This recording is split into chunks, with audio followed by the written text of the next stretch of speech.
Welcome to সাফল্য academy. Sourav স্যারের YouTube চ্যানেলে তোমাদের প্রত্যেককে স্বাগত। আমি সন্দীপ স্যার। আমরা আজকে নিয়ে এসেছি কিছু কোয়েশ্চেন আনসার সেশন, যেটা আপকামিং বিভিন্ন এক্সাম, রেলওয়ে, ডাব্লিউবিপিএসআই, কনস্টেবল এবং আরো যে সমস্ত পিএসসির এক্সাম রয়েছে সেগুলোর জন্য কিন্তু ভীষণভাবে তোমাদেরকে হেল্প করবে। তো আমরা ক্লাস স্টার্ট করছি। দেখো, প্রথম কোয়েশ্চেনে আমরা চলে যাচ্ছি, ভারতীয় সংবিধানের ক্ষমতা বিন্যাসে শিক্ষা কোথায় আছে? তারপরে অ্যাকচুয়ালি কোয়েশ্চেনটা বলেছে যে শিক্ষা বা এডুকেশন এটা কোন লিস্টে রয়েছে। সবসময় মনে রাখবে শিক্ষা হচ্ছে যৌথ তালিকায় থাকে। যৌথ তালিকায় আরো একটা বিষয় বলে দিই, শিক্ষা যেমন যৌথ তালিকায় রয়েছে তেমন এখানে ফরেস্টও রয়েছে যৌথ তালিকায়। কেন্দ্রীয় তালিকায় কি রয়েছে? কেন্দ্রীয় তালিকায় ব্যাংকিং এর মতো বিষয়বস্তুগুলো রয়েছে, এইগুলো রয়েছে। রাজ্য তালিকায় তুমি কি দেখতে পাবে? ল অ্যান্ড অর্ডার বা পুলিশ দেখতে পাবে, ল অ্যান্ড অর্ডার বা পুলিশ বা এগ্রিকালচার, এগুলো দেখতে পাবে। বোঝা গেল? তো এগুলো একটু মাথায় রেখে দেবে। চলো আমরা নেক্সট কোয়েশ্চেনে যাই। ভারতীয় সংবিধান গৃহীত হয়, এবার দেখো এখানে কোয়েশ্চেনটা কিন্তু গৃহীত দিয়েছে। গৃহীত মানে ইমপ্লিমেন্ট, তোমার অ্যাডাপ্টেশন, অ্যাডাপ্ট করেছে। তো ভারতীয় সংবিধান গৃহীত হয় 1949 সালের 26শে নভেম্বর। এই টাইমে আমরা গ্রহণ করি আর এই টাইমে আমাদের সংবিধান কার্যকরী হয়। এই দুটো ডেট যেন মাথায় থাকে, একটা হচ্ছে কার্যকরী আর একটা হচ্ছে এইটা হচ্ছে আমাদের গৃহীত। এই দুটো পরীক্ষায় দেয় কিন্তু। যে টাইমে আমাদের সংবিধান আমরা পাচ্ছি সেই মুহূর্তে আমাদের সংবিধানে একটা প্রস্তাবনা ছিল, আমরা জানি 395টা ধারা ছিল, 22টা পার্ট ছিল আর 8টা তফসিল ছিল। এটা মাথায় রাখবে। নিম্নলিখিত অফিসগুলোর মধ্যে কোন অফিসের ব্যবস্থা ভারতীয় সংবিধানে রাখা হয়নি?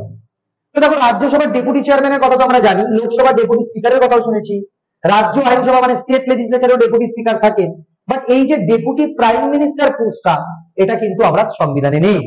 তো প্রসঙ্গত উল্লেখযোগ্য একটু বলে রাখি যে আমাদের প্রথম যে ডেপুটি প্রাইম মিনিস্টার হয়েছিলেন সেটা কিন্তু বিবি প্যাটেল, বল্লভভাই প্যাটেলকে আমরা প্রথম ডেপুটি প্রাইম মিনিস্টার হিসেবে, স্বাধীন ভারতের প্রথম ডেপুটি প্রাইম মিনিস্টার ছিলেন বল্লভভাই প্যাটেল। এটা মাথায় রাখবেন।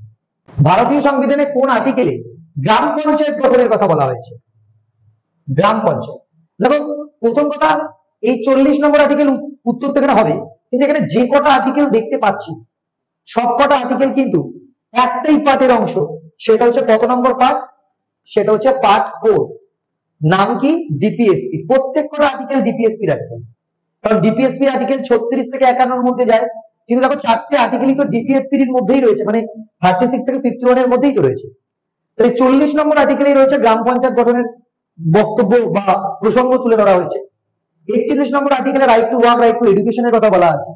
42 নম্বরে রয়েছে হচ্ছে ম্যাটারনিটি লিভ বা মাতৃত্বকালীন ছুটি রয়েছে।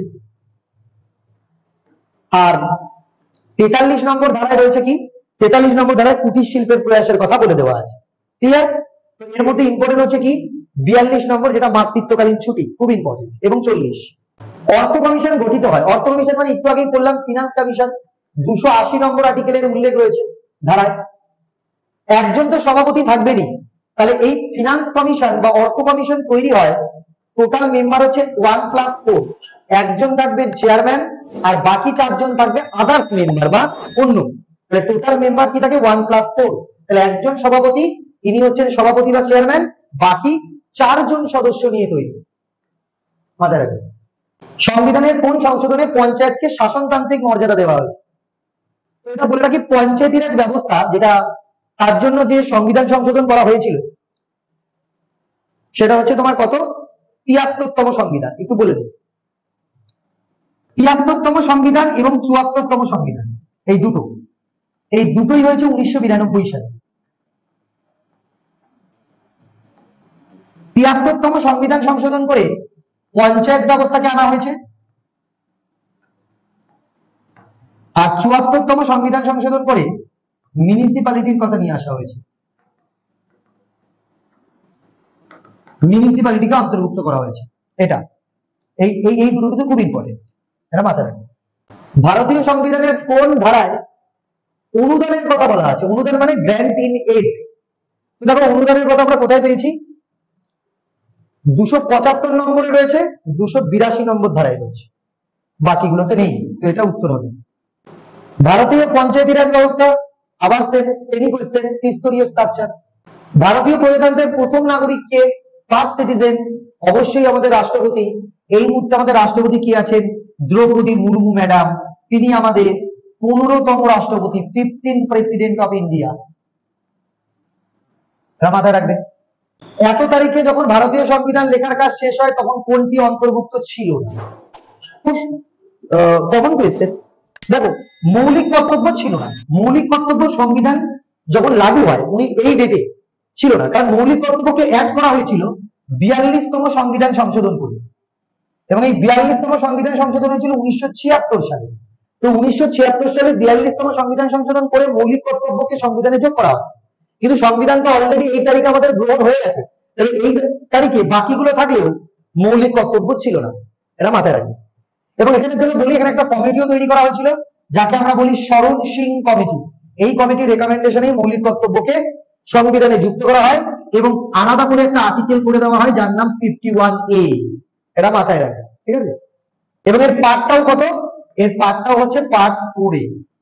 পার্লামেন্টে অর্থ বিল অনুমোদনের জন্য নিম্নলিখিত কোনটি অপরিহার্য? লোকসভার অনুমোদন, অর্থমন্ত্রীর অনুমোদন, রাজ্যসভার কোনটি নয়। একমাত্র মানি বিল যদি হয়, মানি বিলের ক্ষেত্রে প্রায়র রেকমেন্ডেশন কার লাগে? মানি বিলের ক্ষেত্রে প্রায়র রেকমেন্ডেশন লাগে হচ্ছে প্রেসিডেন্ট। মানে মানি বিল উঠতে গেলে প্রেসিডেন্টের পূর্ব সম্মতি ছাড়া মানি বিল উঠবেই না, এবং মানি বিল ইন্ট্রোডিউস হবে অনলি লোকসভাতে। মানি বিলকে নিয়ে যাওয়া হয় রাজ্যসভাতে, এবং রাজ্যসভাতে এখানে 14 দিন টাইম থাকে। এটা কোশ্চেন দেন। তার মানে অ্যাকচুয়ালি এই যে ফিনান্স বিলের কথা আমরা বলছি, ফিনান্স বিল, এটা অর্থবিত্ত ফিনান্স বিল, এটা অনেক বড় কনসেপ্ট আছে। 117 নম্বর আর্টিকেলের বিষয়গুলো ফিনান্স, মানে এর বিষয় যদি আমাদের করতে হয়, তো তার মধ্যে মানি বিল একটা পড়ে। তো মানি বিল তুলতে গেলেই অগ্রিম অনুমোদন প্রেসিডেন্টের প্রয়োজন হয়, ঠিক আছে? চল, আইন শৃঙ্খলা নিম্নলিখিত কোন তালিকার অন্তর্ভুক্ত? আইন শৃঙ্খলা মানে ল এন্ড অর্ডার, একটু আগে বলে দিলাম। ল এন্ড অর্ডার কার? ল এন্ড অর্ডার ডেফিনেটলি ভাবে রাজ্য তালিকাভুক্ত, state list. Law and order মানে কি? Police. Law and order maintain করে কে? পুলিশ। আর পুলিশ সবসময় রাজ্যের তালিকাভুক্ত বিষয়, বুঝে গেল? যৌথ তালিকাতে বলেই দিয়েছি অলরেডি কি আছে। যৌথ তালিকাতে আছে কি? শিক্ষা। কেন্দ্রীয় তালিকাতে বলেই দিয়েছি এখানে রয়েছে হচ্ছে তোমার কি? ব্যাংকিং, কয়েন এন্ড কারেন্সি, এই জিনিসগুলো রয়েছে এখানে। রাজ্যসভার চেয়ারম্যান কে? এটা খুব কমন কোয়েশ্চেন। রাজ্যসভার চেয়ারম্যান কে? যিনি ভারতের উপরাষ্ট্রপতি। এটা মনে রাখবে, ভারতের উপরাষ্ট্রপতি পদাধিকার বলে, পদাধিকার মানে এক্স অফিসিও পোস্ট হচ্ছে তার এই চেয়ারম্যান। মানে যিনি ভারতের উপরাষ্ট্রপতি হবেন তিনি তার ক্ষমতা বলে বা পদাধিকার বলে রাজ্যসভার চেয়ারম্যানও হবে। তাহলে এই মুহূর্তে আমাদের ভারতের উপরাষ্ট্রপতিকে জগদীপ ধনখড়, এবং এই ব্যক্তি হচ্ছে আমাদের রাজ্যসভার চেয়ারম্যান। তাহলে যিনি উপরাষ্ট্রপতি হন তিনি রাজ্যসভার চেয়ারম্যান হন, একই ব্যক্তি। এটা মাথায় রাখবেন। ভারতে অকৃষিজাত মানে নন এগ্রিকালচারাল ট্যাক্স, এটাকে আমরা কি বলবো? নন এগ্রিকালচারাল ট্যাক্স। নন এগ্রিকালচারাল ট্যাক্স কি জিনিস?